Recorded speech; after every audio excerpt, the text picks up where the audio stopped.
दुनिया में बिना किसी कमाते पुरुष के जीवन बिताना कितना मुश्किल होता है, और ख़ास करके किसी गृहिणी के लिए। ये बात कुछ महीनों पहले ही विधवा हुई संगीता से बेहतर कौन जान सकता था।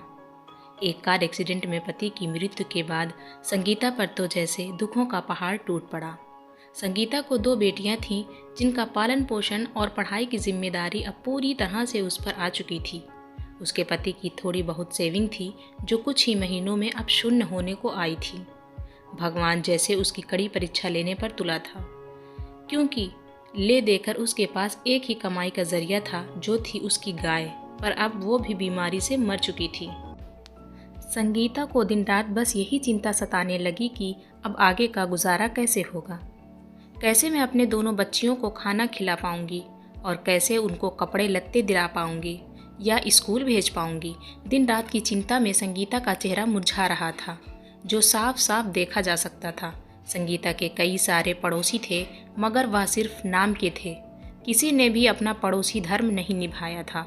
इनमें से एक पड़ोसी टीचर थे, जो संगीता को परिस्थिति से भली भांति वाकिफ थे। एक दिन इस टीचर ने संगीता को अपने पास बुलाया और समझाया, देखो संगीता, कुछ दिनों के लिए अगर मैं तुम्हारी मदद भी कर दूं, तब भी इससे तुम्हारा कोई भला ना हो पाएगा। अगर तुम्हें अपनी परिस्थिति बदलनी है तो तुम्हें खुद ही इसमें बदलाव लाना पड़ेगा। संगीता ने बड़ी निराशा भरी आवाज़ में पूछा, भला मैं कर ही क्या सकती हूँ? मेरे पास तो कोई नौकरी भी नहीं है। टीचर ने कहा, नहीं नहीं संगीता, मैं तुम्हें नौकरी करने के लिए नहीं कह रहा हूँ।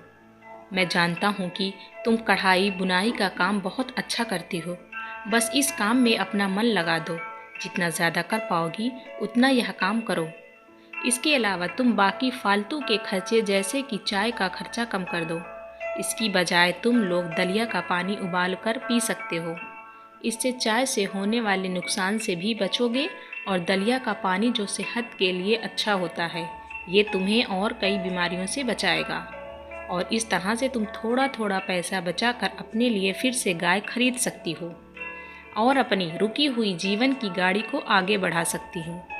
संगीता को इस भले शिक्षक की बात में कुछ दम लगा। उसने वैसे ही किया जैसे इस टीचर ने उससे करने के लिए कहा था, और देखते ही देखते 1 साल बीत गया। साल के अंत में संगीता के पास इतने पैसे बच गए थे कि वो एक गाय खरीद सके। दोस्तों, ज़िंदगी में सुख दुख उतार चढ़ाव आना बहुत ही सहज बात है। सुख आने पर हमें होश में रहना चाहिए, और दुख आने पर हमें अपने आप को संभालते हुए उससे निकलने का रास्ता ढूंढना चाहिए। बस इसी तरह जीवन आगे बढ़ता है। आशा है कि आपको ये विधवा का संघर्ष कहानी पसंद आई होगी। आपको ऐसी ही इंटरेस्टिंग कहानियाँ पढ़ने के लिए चैनल पर क्लिक कीजिए।